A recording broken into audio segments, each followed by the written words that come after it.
அஸ்ஸலாமு அலைக்கும். ஃப்ரெண்ட்ஸ், எப்படி நல்லா இருக்கீங்களா? குவைத்தில் இன்று முதல் அதிரடி செக்கிங் ஆரம்பம். பகலில் தண்ணீர் குடிச்சாலே 100 குவைத் தினார் அபராதம். ஹோட்டல்கள் செயல்படாது. வெளிநாட்டவர்கள் எச்சரிக்கை. மிக முக்கியமான நியூஸை பார்க்க போறோம். அடுத்து ஃப்ரீலான்ஸ் விசா வரப்போகுது. இனி யாருக்கும் கட்டுப்பட்டு வேலை செய்ய வேண்டிய அவசியம் கிடையாது. அடுத்து நோன்பு தொடங்குவதில் அரபு நாடுகளில் உள்ள வேறுபாடு. அடுத்து ஈசிஆர் பாஸ்போர்ட் உள்ளவர்களுக்கு ஏற்படும் ஒரு மிக முக்கிய பிரச்சனை. இப்படி பல முக்கியமான தகவல் இந்த வீடியோல இருக்கு. வீடியோ ஃபுல்லா பாருங்க. உங்க நண்பர்கள் அனைவருக்கும் கட்டாயமா இந்த வீடியோ ஷேர் செய்யுங்க. இப்ப வாங்க குவைத்துடைய மிக முக்கியமான நியூஸை பார்ப்போம். ரமலான் நோன்பு வைக்கப்படுவதில் பாத்தீங்கன்னா அரபு நாடுகள்ல வித்தியாசம் ஏற்படுகிறது. இன்னைக்கு ஒரு 10 அரபு நாடுகள்ல இன்று முதல் ரமலான் நோன்பு ஆரம்பம். அது எந்த நாடு பாத்தீங்கன்னா Saudi Arabia, Palestine, Sudan, Qatar, Bahrain, Kuwait, Yemen, Lebanon, United Arab Emirates, Tunisia ஆகிய 10 அரபு நாடுகள்ல இன்று முதல் ரமலான் நோன்பு ஆரம்பம். அதே போல நாளை முதல் பாத்தீங்கன்னா Egypt, Syria, Iraq, Jordan, Libya, Oman, Iran, Algeria, Morocco, Turkey ஆகிய 10 அரபு நாடுகள்ல நாளை முதல் ரமலான் நோன்பு ஆரம்பம். அடுத்த தகவல், அதாவது இன்னிலிருந்து குவைத்தும் சரி சவுதி அரேபியாலும் சரி அதிகமான செக்கிங் நடைபெற்று வருகிறது. ஏன்னா பொது இடங்களை சாப்பிடக்கூடாது. குவைத்துடைய உள்துறை அமைச்சகம் அறிவித்த அறிவிப்பின்படி இன்னிலிருந்து கரெக்டா இந்த மாசம் ஃபுல்லா, ரமலான் மாசம் ஃபுல்லா வெளியில யாராவது சாப்பிட்டு பிடிபட்டால், அதாவது தண்ணி குடிச்சாலோ சாப்பிட்டாலோ 100 குவைத் தினார் அபராதம். அதே போல பாத்தீங்கன்னா 1 மாதம் ஜெயில் தண்டனை உறுதி. அதனால குவைத்தில் உள்ள நம்பாளுங்க பொது இடங்கள்ல சாப்பிடாதீங்க. நீங்க சாப்பிடறதா இருந்தா, அதாவது முஸ்லீம் அல்லாதவர்கள் சாப்பிடறதா இருந்தா ரூம்ல சாப்பிடுங்க. பொது வெளியில சாப்பிடாதீங்க. அதே போல உடல் பிரச்சனை உள்ளவங்களும் பாத்தீங்கன்னா டாக்டர் சொல்லியிருப்பாங்க இந்த மாதிரி சாப்பிடக்கூடாதுன்னு. அந்த மாதிரி பிரச்சனை உள்ளவங்களும் என்ன செய்யுங்கன்னா, நீங்க ரூம்ல சாப்பிடலாம், பொது வெளியில சாப்பிடக்கூடாது. பொது வெளியில சாப்பிட்டீங்கன்னா 100 குவைத் தினார் அபராதம், 1 மாதம் ஜெயில் தண்டனை. அதனால குவைத்தோட ரூல்ஸை மதிச்சு நடங்க.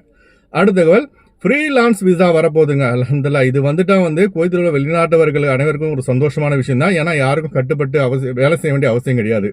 நேராக நம்ம கவர்மெண்ட்டுக்கு போகணுமா? கவர்மெண்ட்டுக்கு பார்த்தீங்கன்னா 750 தினார்லேருந்து 1000 தினார் வரைக்கும் சொல்லியிருக்காங்க. அதாவது இந்த ரூல்ஸ் பார்த்தீங்கன்னா இன்னும் ஒரு 2 மாசத்துல வந்துடும். இப்போ பரிசீலனையிலே உள்ளது. இதை உள்துறை அமைச்சரை அஃபிஷியலாக இன்ஃபார்ம் பண்ணியிருக்காங்க.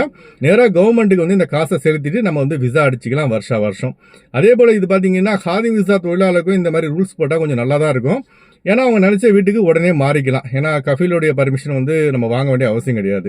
அடுத்து ஈசிஆர் பாஸ்போர்ட் உள்ளவர்களுக்கான ஒரு மிக முக்கியமான தகவல். அதாவது ஈசிஆர் பாஸ்போர்ட் உள்ளவங்க குவைத் விசாவுக்கு அப்ளை பண்ணா, குவைத் ஒர்க் விசாவுக்கு அப்ளை பண்ணா குவைத் ஒர்க் விசா வந்துடும். ரெண்டாவது பாத்தீங்கன்னா அவங்க பிசிசி அப்ளை பண்ணணும், போலீஸ் கிளியரன்ஸ் சர்டிபிகேட். மூணாவது பாத்தீங்கன்னா கேம்கா மெடிக்கல் சென்டர்ல ஃபிட். அதுக்கு அடுத்தது லாஸ்டா பாத்தீங்கன்னா குவைத் விசா ஸ்டாம்பிங். இதுக்கு அப்புறம் ஒரு ப்ராசஸ் இருக்கு. அதாவது POE certificate, protector of immigrant certificate. இது 10th பாஸ் ஆதவங்க குவைத் செல்வதாக இருந்தா இது கட்டாயமா எடுக்கணும். குவைத் மட்டும் கிடையாதுங்க. Saudi Arabia, United Arab Emirates இந்த மாதிரி நாடுகளுக்கு செல்வதாக இருந்தால், அதாவது ஒர்க் விசால செல்வதாக இருந்தால் ஈசார் பாஸ்போர்ட் உள்ளவங்க பிஓஇ சர்டிபிகேட் எடுக்கணும். இப்ப பிரச்சனை என்னன்னு பாத்தீங்கன்னா, இப்ப பிஓஇ சர்டிபிகேட் எடுப்பதில் கொஞ்சம் கடுமையாக்கி இருக்காங்க. அதாவது குவைத் செல்வதாக இருந்தால் அந்த குவைத் அந்த கம்பெனியுடைய ஒரு சிஆர் சர்டிபிகேட் வேணும். ரெண்டாவது பாத்தீங்கன்னா அந்த குவைத்தியுடைய சிவில் ஐடி வேணும். இது இருந்தா மட்டும்தான் பிஓஇ சர்டிபிகேட் அப்ளை பண்ண முடியும். அதே போல பாத்தீங்கன்னா அவங்களுக்கு சில கோட்டா கொடுத்துருப்பாங்க. அதாவது அந்த கம்பெனி பாத்தீங்கன்னா 10 ஈசார் பாஸ்போர்ட் உள்ளவர்களை மட்டும் தான் அனுமதிக்கணும்னு சொல்லிட்டு ஒரு கோட்டா கொடுத்துருப்பாங்க. அந்த கோட்டா முடிஞ்சிருந்தாலும் அவங்களுக்கு இந்த பிஓஇ சர்டிபிகேட் எடுக்க முடியாது. ஏன்னா அவங்க கோட்டா முடிஞ்சதால. அதனால குவைத் செல்வதாக இருந்தா குறிப்பா ஈசார் பாஸ்போர்ட்டில் உள்ளவர்கள் அந்த கம்பெனி கிட்ட தீவிரமா விசாரிச்சுக்கோங்க. அதாவது உங்க கம்பெனில ஈசார் பாஸ்போர்ட் நபர்களை எத்தனை பேர் எடுத்திருக்கீங்க? ஏன்னா குறிப்பிட்ட அளவு தான் கொடுத்துருப்பாங்க. ஒரு 10 பேர் கிட்ட தான் கொடுத்துருப்பாங்க. 10 பேருக்கு மேல போனா அவங்களால இங்க உங்களுக்கு பிஓஇ சர்டிபிகேட் எடுக்க முடியாது. அதனால அதை கொஞ்சம் கவனத்தில் கொள்க. ஓகே ஃப்ரெண்ட்ஸ், அடுத்து வாங்க ஃபிளைட் அப்டேட் பார்ப்போம். குறைந்த கட்டணத்தில் விமான டிக்கெட் எடுக்க விரும்புபவர்கள் ஸ்கிரீனில் தெரிகிற ஜியா டிராவல்ஸ் நம்பரை கான்டெக்ட் பண்ணிட்டு குறைந்த கட்டணத்தில் விமான டிக்கெட் எடுத்துக்கொள்ளலாம். அதுபோல பிசிசி, மெடிக்கல் ஸ்டாம்பிங், அட்டஸ்டேஷன் இந்த ப்ராசஸும் சேர்த்து தரப்படுகிறது. சென்னை டு குவைத் 16,800 ரூபாய்க்கு இண்டிகோ ஏர்லைன்ஸ்ல ஃபிளைட் எடுக்கலாம். குவைத் டு சென்னை 23 குவைத் தினாருக்கு சலாம் ஏர்லைன்ஸ்ல ஃபிளைட் எடுக்கலாம். கொச்சின் டு குவைத் 15,800 ரூபாய்க்கு ஏர் இந்தியா எக்ஸ்பிரஸ்ல ஃபிளைட் எடுக்கலாம். குவைத் டு கொச்சின் 28 குவைத் தினாருக்கு ஏர் இந்தியா எக்ஸ்பிரஸ்ல ஃபிளைட் எடுக்கலாம். திருச்சி டு குவைத் 26,500 ரூபாய்க்கு ஸ்ரீலங்கன் ஏர்லைன்ஸ்ல ஃபிளைட் எடுக்கலாம். குவைத் டு திருச்சி 33 குவைத் தினாருக்கு இண்டிகோ ஏர்லைன்ஸ்ல ஃபிளைட் எடுக்கலாம். கொழும்பு டு குவைத் 86 குவைத் தினாருக்கு சலாம் ஏர்லைன்ஸ்ல ஃபிளைட் எடுக்கலாம். குவைத் டு கொழும்பு 33 குவைத் தினாருக்கு சலாம் ஏர்லைன்ஸ்ல ஃபிளைட் எடுக்கலாம். அடுத்து வாங்க குவைத்தோட தினார் ரேட் பார்ப்போம்.